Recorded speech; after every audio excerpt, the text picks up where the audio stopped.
Ngayon mga kabady, hagis tayo dito sa may Cala de Oro.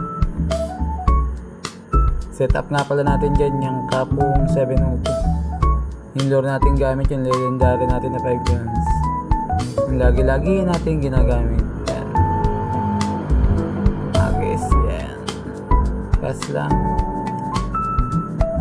Medyo makulimlim dyan mga kabady. Yun, fish on mga kabady. Kadali tayo dyan ng barakuda. Pauwi na nga pala ako niya. Nakadali pa ako ng barakuda mga kabady. Ayun o. Good size mga kabady. Yan. Nanlaban pa. Nanlaban. Yan. Nagpaikot-ikot. Yan. Angat ka ngayon. 5 grams. Yan. Legend na lure ko yan mga kabady. Lagi ang ginagamit ko. Hindi tayo nawawalan yung lure na yan. Fish on. Barakuda. Yes. Sarap niyan. Paksiw.